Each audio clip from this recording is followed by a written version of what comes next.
Simple questions for 100 people. Welcome to our experiment, the 100 person project. I'm Bill Carell, and this is my investigation. Simple Questions for 100 People is a research project to gather data from 100 beautiful human beings for the sole purpose to see what actually happens across the interviews. The questions are fixed, and all interviews will remain consistent, with the variable being the actual participants themselves. It's Leah, it's kind of like I'm having you come over and sit on my porch to share your ideas so I can learn about people. Okay. We're looking forward to what we're going to discover when we're done and very interested in the people, the process, and your particular story. So it's my distinct pleasure to introduce my guest. Well, how about I let you do that? I What am Leah Gallen. is that your full name? Leah Ann Gallen. There you go. Okay, great. And what is your favorite nickname that most people don't know? So I actually have two. My nickname is Bob, but a nickname that I don't get called very often, but used to get called, I get called by my oldest sister, is Booger. Which I'm sure you love. Yes. How can you not? Yeah. And now, how did that happen? Is there a story behind it? I don't remember. She's called me Booger since I was little. She's 6 years older than me, so she's just been calling me Booger since she was like 10. How about that? Just a term of endearment. And Yes. do any of the other siblings call you that? No, just my oldest sister. They wouldn't dare, would they? No, I'd beat them. All right. So, Leah, when did you first notice what color hair you had? I believe I was little because I realized that my hair color was different from my older sister. She had dirty blonde hair and I'm a natural brunette. Interesting. And how did that make you feel? Like I wanted to dye it. I'm more of a redhead, so I go red now since I've been going red since I was probably 13. Yeah. Yeah, redhead. I used to date a redhead in high school, and she said they were the superior race. Yeah. All right. So, what is your favorite thing to do to intentionally waste time? That's a good one. Um, I like to watch the show New Girl. I've seen it the whole show probably 6 or 7 times. And I just put that on in the background and just play on my phone. Good for you. And would do you consider that wasting time, or is that what it seems like now that I'm asking you the question? No, it's definitely wasting time. Good. Now, a lot of people have a hard time, first of all, admitting that they actually waste time. And then the people that are kind of really in touch with themselves, no problem at all. I do this like 60 hours a week, you know? Mm-hmm. So, my next question, which is also a media thing, what is your favorite movie to watch alone? That's also a good one. I really love, well, there's a couple, but I really love A Cinderella Story. It's back from like 2005 and it's Hilary Duff. Yeah. I love it. And then I also love watching Elf because it's just so funny. And I love Zooey Deschanel. She's the main character in New Girl, and Zooey Deschanel's in Elf. So, Yeah, Will makes a lot of people smile, doesn't he? yeah. And he can be a real creep and still make people smile. Yes, exactly. So, what's your reason for wanting to watch those alone? Um, I just enjoy them. I like watching movies that I have seen that other people haven't seen so I can see their reactions. Yeah. But I love those movies.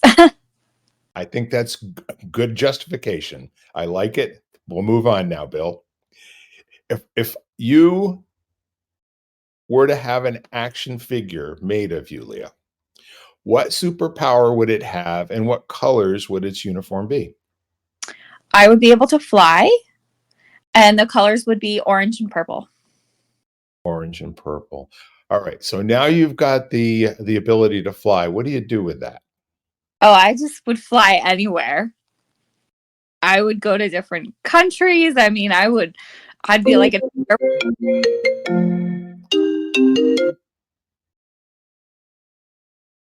Sorry about that. That's okay. A live performance. So you'll be able to go to different countries, which you do anyway, right? I try to as much as I can. Yeah, that's great. And then tell me about the colors again. Orange and purple are my favorite colors. That's funny. Orange number 1, purple number 2. And I just feel myself when I wear orange and purple. Feel yourself. I like that. That's kind of like how you identify, right? Excuse me one moment, okay?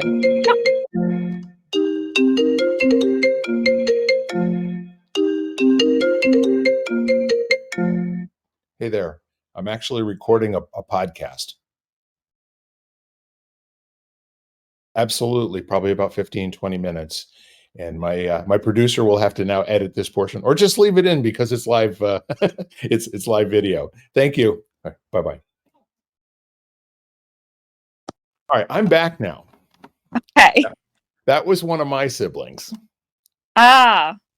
Anybody else, I just would have sent them back to email again. Mm-hmm.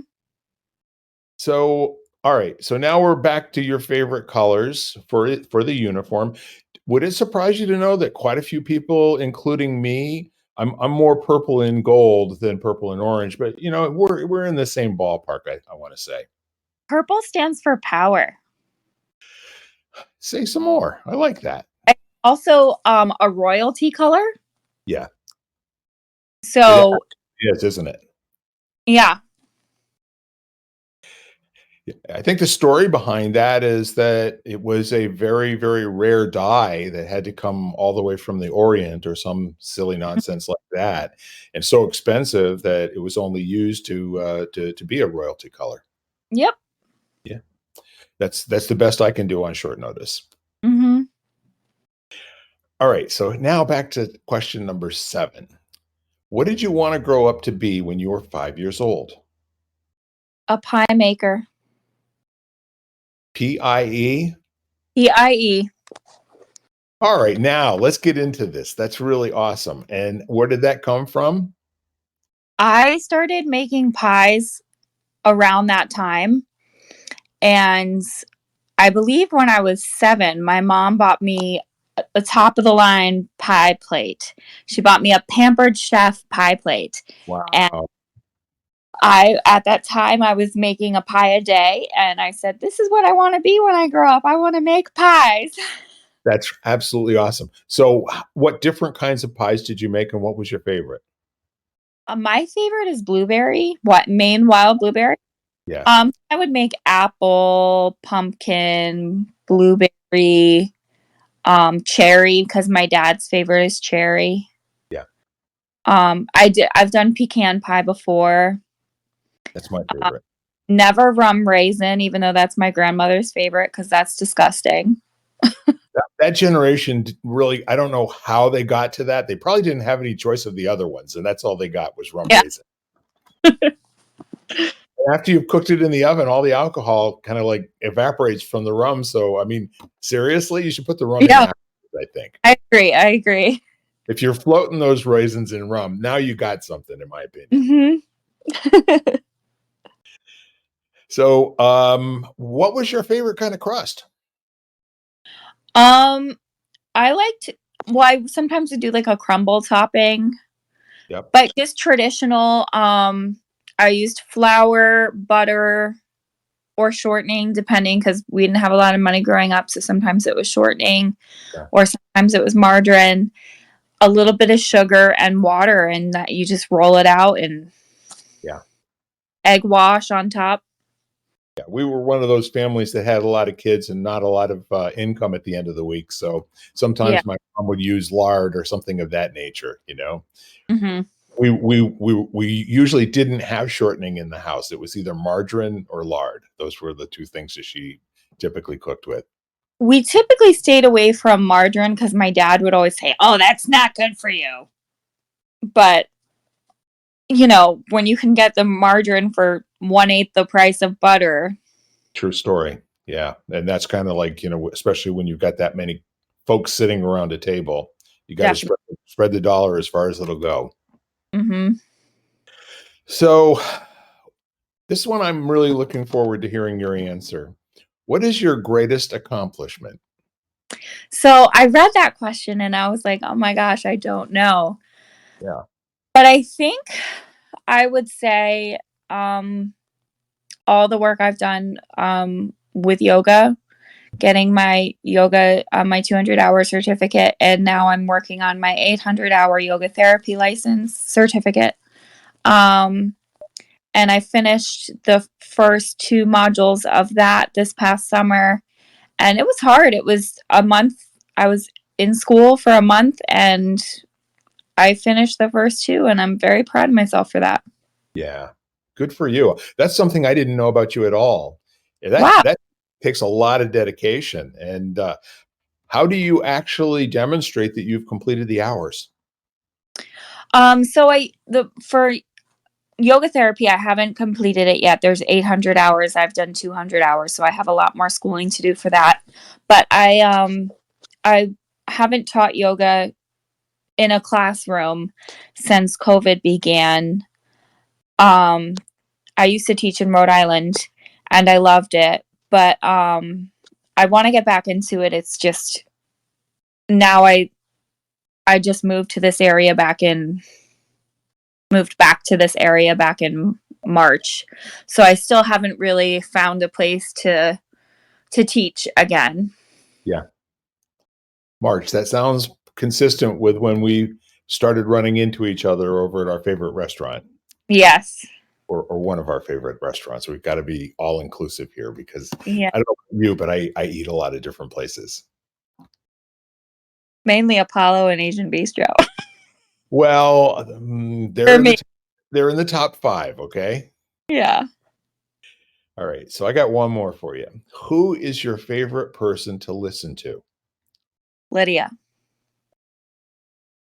All right, so for you at home, Leah knows that I know who Lydia is really well, and I actually have known Lydia for either 2 or 3 years, it seems.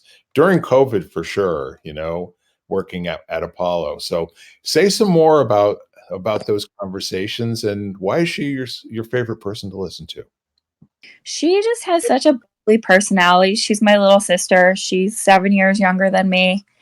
And she's just so interesting and she makes me laugh. She makes herself laugh, which makes me laugh. Yeah, And she just always has something, I would say 98% of the time, always is positive. And she can really cheer me up when I'm down. I get that. Just looking at her smile makes you feel good, doesn't it? Yes. I completely get that. Now, where is she? Is she the youngest of the No, family? I'm number 4. She's number 6 out of 10. Yeah. Wow. That's amazing. And I really appreciate that relationship that the two of you have. It's pretty inspiring to me, and I hope you're okay that I use you that way because you're both great people. Thank you. So please complete this sentence. When I grow up, I'd like to. Be a yoga therapist. All righty then. And you've got roughly 600 more hours, right? Yes. And what will that do for you? What do you think? Tell me more about, what's driving you to do that? What difference do you see that makes in the world for you? Um, well, just in the training I've done so far, I've already learned a lot more about yoga and its place Yeah. in the world. For me, it has a lot to do with health issues. I have rheumatoid arthritis, so therefore my joints are not healthy. And I want to be able to help people with joint issues, whether that be Lyme disease, osteoarthritis, rheumatoid arthritis, unknown joint problems, you know. So I want to be able to help people have better and fuller lives through their joint pain. That's amazing. What I know about you is you're just an all-around healer. Your main focus in life is to make people's lives better because you're in service to them. And this is very inspiring. I'm learning lots here today. Thank you. So the next question is, what is the most important thing in life to you right now? My nieces and nephews. Say some more. How many do you have? I have 6 right now. Yeah. Not counting, I have a bunch more that are my nieces and nephews just from my friends. Yep. But my siblings, my oldest sister has a boy and a girl. Yeah. My sister Hannah has 2 boys and a girl, and my brother Stephen has 1 girl. It's amazing. Now, do you like them in a group? Do you like them in maybe small groups? Do you like them one-on-one? What's your favorite way to interact with your family that way? It depends. I love when they're all together. Actually, they haven't all been around together because the newest one is still an infant. So she hasn't been. I'm hoping maybe Christmas around the holidays we'll all be together so I can see how they interact with her. Wow. But the older 2 girls are 5 and 4, and they talk a lot, and they are so bright and so smart, smarter than their mothers. I don't know. They get it from their fathers, I think. Actually, my sister and I were just joking about that today. She was saying how smart her 4-year-old is, and I said, I think she got that from her dad. Little left-handed comment there, right? Left-handed compliment. Yeah. I think it's remarkable, and I really appreciate that age because they're uninhibited, unabashed. They don't have any concern about getting something wrong. And I wish adults would behave that way more often. Within limits. Not too much over the top, and never when you're acting out. But in terms of playing, in terms of being able to be fully present and using mindfulness is kind of like that's how they are all the time, paying attention to everything all at the same time. Yeah. Yeah, good for you. I would like to join you when you play with your nieces and nephews at some point. That would be a ball.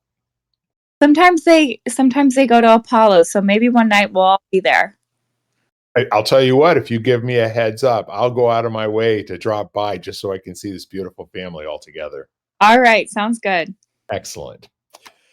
So here we're getting close to the end in terms of my scripted questions. What would you like to leave in the world after your life is done, Leah? Oh, that one, I read that question and I said, I have no idea. Let's see.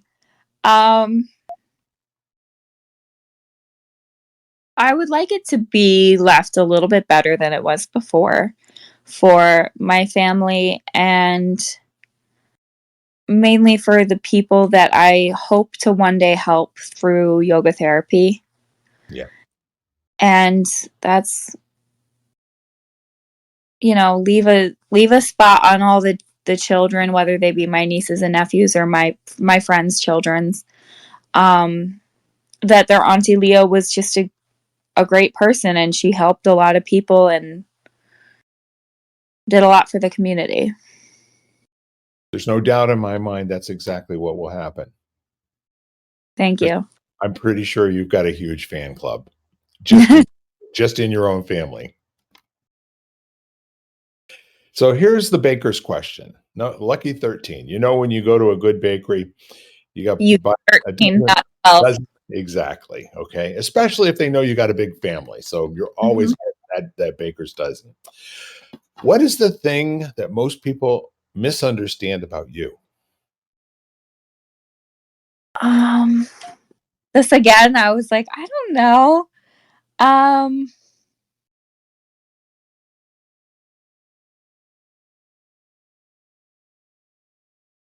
People think I'm happy all the time or I'm feeling good all the time, but I'm not. I struggle with depression and I struggle with a lot of pain because of my arthritis. But I like to put on a happy face. I like to smile. I like my happiness to rub off on others. So I think I'm misunderstood that way. Only really my closest friends and families see that I struggle so much. Yep. Yeah, it's a very interesting thing for you to say, because I would be one of those people who, as time goes on, and the more we sit next to each other during dinner, the more I get to see, the range of reactions to certain things. And it's clear to me that you do enjoy smiling, and you do enjoy getting that reflected smile back from whoever you're with. At least I feel that way when I'm with you. But I also know that just because you're positive doesn't mean you don't have thoughts in your mind that are negative. Everybody has both sides of that. It's the front of the hand, back of the hand kind of a thing. You have to have one in order to have the other, and you can't have one without having the other. And what that typically means is that if you are really, really one of those people that can get up, then correspondingly, your ability to go down is kind of like that amount as well. And so I got one more question for you. Is this when you phone a friend and you dial 1-800 Lydia Smile? Mhm. Yep, I get it. I really do. So now I'm going to ask you. Do you have any questions of me or anything else that's on your mind that you'd like to talk about? Not really. This has been very interesting. Yeah, I kind of had an idea of, the nickname Booger and Bob. I mean, I knew those, and I knew I wanted to be a pie maker, and I know my favorite colors, my superpowers. But it's been interesting to think about the other answers as well. yeah. Yeah, and not for nothing, you are an extremely intelligent, thoughtful person to begin with. So it's been a lot of fun watching you work, and come up with your answers, because I felt like in some cases it might not have been exactly what you were thinking about before. And in other cases, it was clear that, obviously there's only one answer to this question, right? Mm. Booger and Bob. I mean, how much deeper are you going to look at that one, right? Yeah. So in the meantime, I want to thank you, because I'm doing this out of a totally selfish idea that people are every last one of us is unique and absolutely wonderful. And then if we're asked, our innermost thoughts on some things that are kind of nonsensical and not that, heavy duty, what's going on with politics. And I think we relate to each other really, really well, just as fundamental people. I agree. I'm really hoping to be proved right about that, because at the moment we're finding elbow room with about almost 8 billion other folks around the world, and we've got to treat each other, I think, better than it seems like we're treating each other over the last 2 or 3 years. And I want to thank you for participating in this and for genuinely being my partner in this investigation. All right. You're welcome. Thanks for having me. It's my pleasure. Any last thoughts or anything you'd like to say to your listening public? Smile more and have a great day. I got nothing else. Thank you so much. And Thank thank you at home for listening to our podcast. Simple questions for 100 people. And this has been Leah Gallen. And I've learned some amazing things about you. Thank you. Have a good one. You too. You've been listening to Simple Questions for 100 People, part of the Exvadio Podcast Network. You can find every episode at exvadio.com/podcasts, the Apple Podcast app, Google Podcasts, Spotify, iHeartRadio, and wherever you find podcasts.